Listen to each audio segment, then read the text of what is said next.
Hey everybody, it's Lon.TV, and it's time once again for your weekly wrap-up. And this week we're going to talk about some more data leaks, this time from Ally Bank. This is a bank that was passing unencrypted usernames and passwords to third parties and took 2 months to notify customers about it. Let's get to it.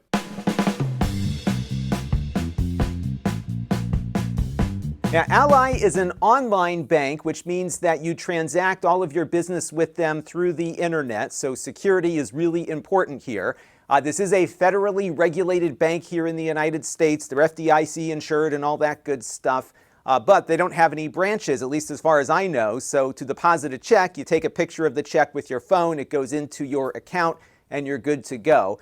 I've been relatively happy with my account there because it is free, of course, but also the interest rate on their checking account was very competitive, and I had no reason to complain. It's just been something that's been there for me, and I've been okay with it. That was until last week when I got this letter from them. Now, with Ally being an online bank, one would assume they would be very careful about security, but apparently they had some sloppy code on their website, and they notified me in this letter that my username and password were exposed to third parties with whom they have business relationships. Now, they said they detected the issue in April of 2021, about 2 months ago, but they didn't bother to notify anybody until 2 months after the fact. Now, I did get, in fairness to Ally, a password reset message when I logged in around the time that this happened, and I, of course, reset my password. But they didn't give any reason as to why I had to change my password, just that it needed to be changed. And they waited a really long time to let anyone know why they were having to change this. And they also indicated here that the third parties that received this information have agreed to delete it, although they have not been able to tell me that they actually did delete the information, nor has Ally revealed who these third parties are, but we can try to guess at that in a little bit. Now, the real kicker here is they engaged Equifax to provide me with some credit protection and identity theft coverage for a couple of years. But of course, Equifax is the company that basically revealed the personal information of just about every adult in the United States who has a credit card. So I don't have a lot of faith in any of the remedies here that they're proposing. Now, I did reach out to Ally Bank's press office and asked them a few questions. The first was, why did it take them 60 days to notify me?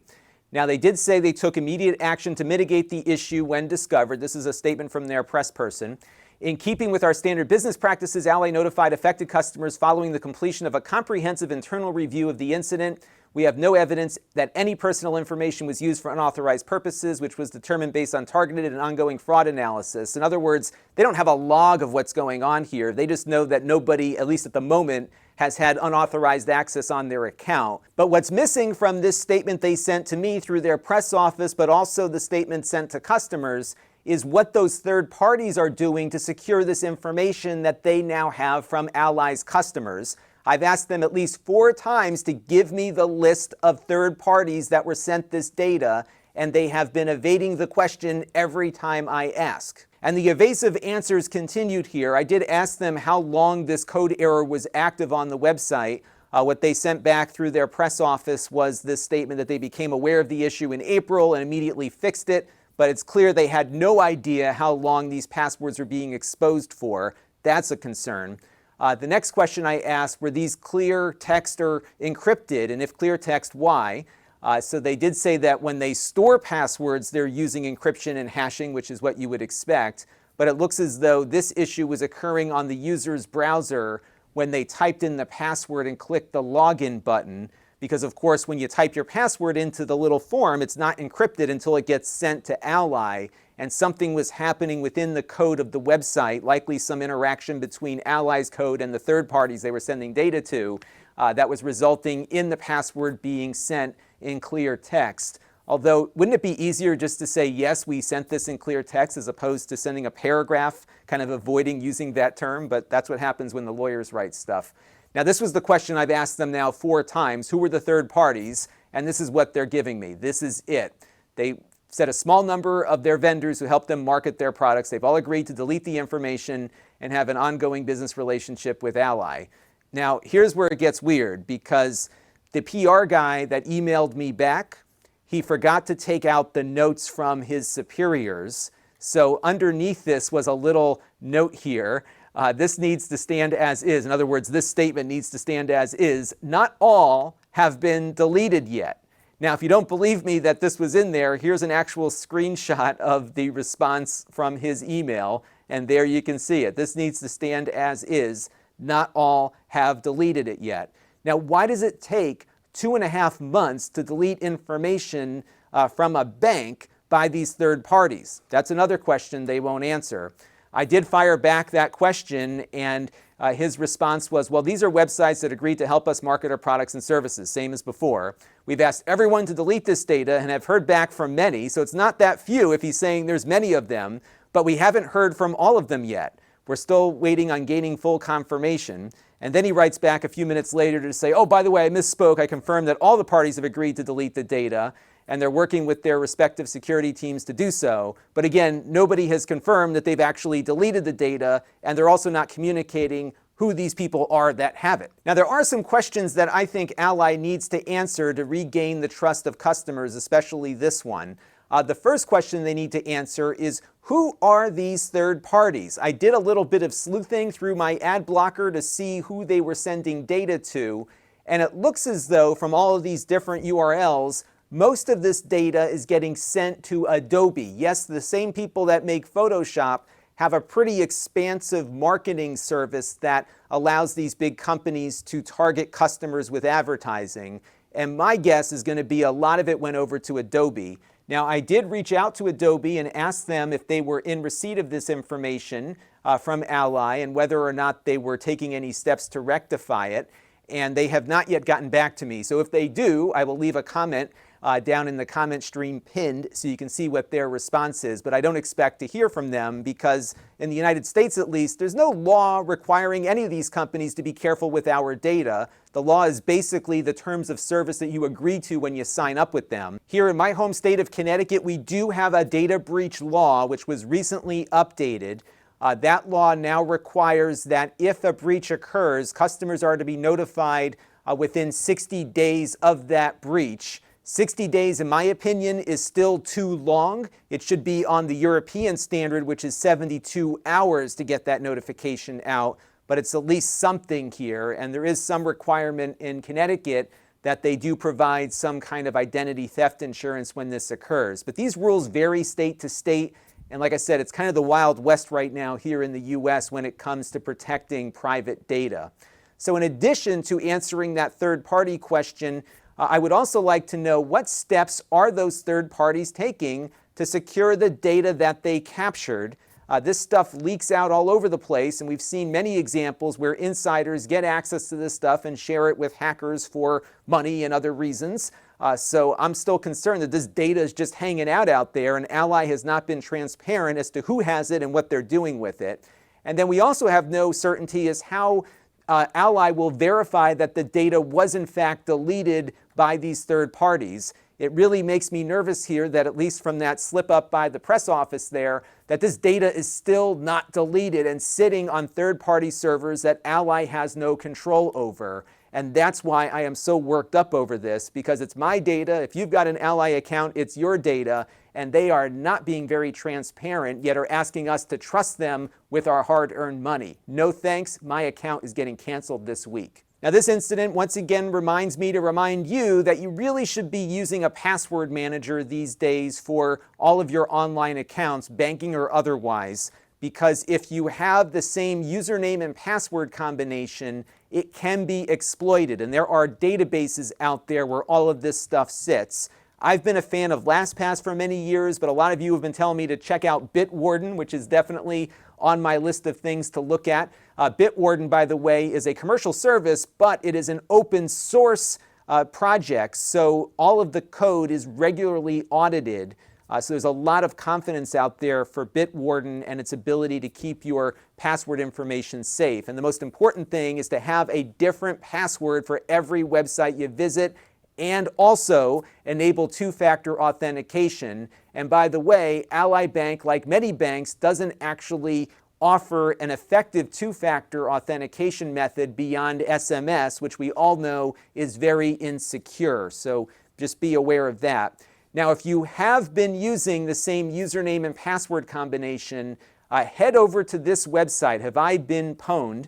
What they do is collect all of the databases that are hanging out on the dark web and let you know which usernames and passwords they have picked up of yours. So here is a Have I Been Pwned report for an email address that I typed in. And look how many different breaches this email address pops up in, along with a password in many cases.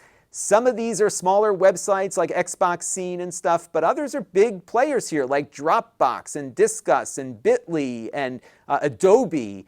And there's never really been any real accountability that any of these companies have had to answer to for leaking out all this data. Change your password and we'll just move on like nothing ever happened. But this data lives for a long time. And what really concerns me about the issue with Ally right now is that it doesn't necessarily have to originate from Ally in the sense that it shows up as the Ally breach. There are collections of random usernames and passwords that get accumulated from all of these little bugs that go undetected on companies large and small, just like the Ally thing here. So your computer is logging into the Ally Bank website, you're passing your username and password over to Adobe or somebody else in the clear, and some kid in a coffee shop who happens to be snooping the Wi-Fi might pick up that password as it's going through. You can't trace it back to Ally specifically, but that's how they got it, and it shows up in one of these collections and gets sold on the dark web. And what do you know? 5 years later, your bank account gets compromised because it's in one of these databases. And then if you've got all these things sitting in a big database server somewhere, you can start bringing together information from different sources and build profiles of individuals that you might want to target for fraud.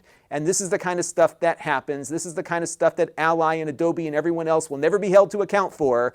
But we, the customers, suffer because these companies refuse to exercise the proper duty of care with customer data. It is inexcusable in the year 2021 that a bank like Ally, a federally regulated financial institution, was passing unencrypted usernames and passwords to third parties for who knows how long and refuses to tell us customers who they were sending it to.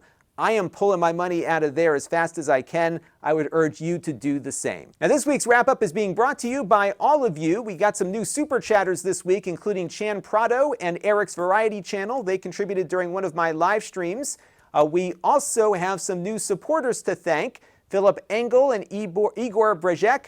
They both contributed via the YouTube membership program. Luis Del Agaya and Erica Udov contributed via my donor box page. I want to thank everyone for their contributions this week and everyone who's been contributing on an ongoing basis, and all of you who watch on a regular basis too, because all of those things equal channel growth.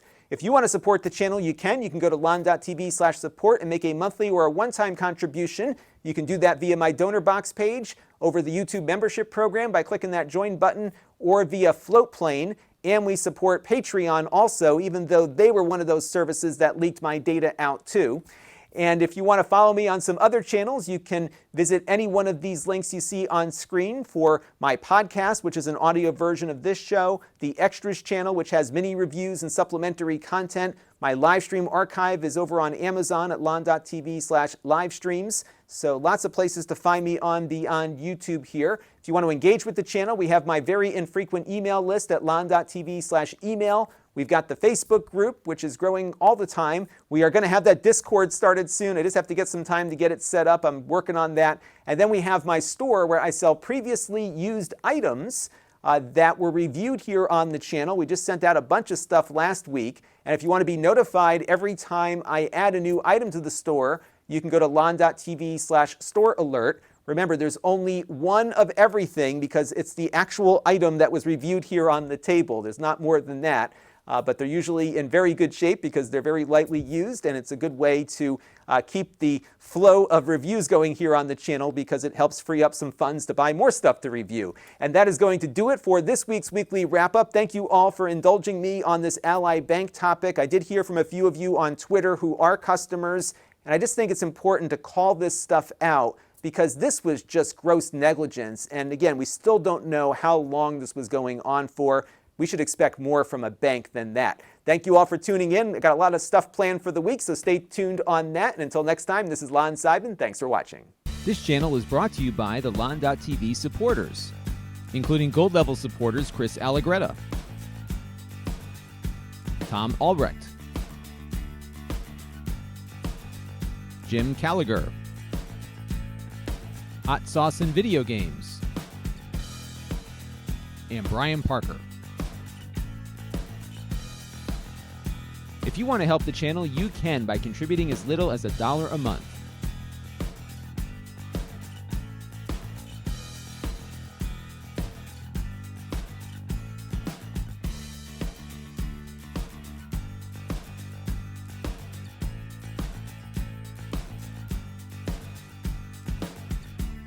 Head over to lon.tv/support to learn more.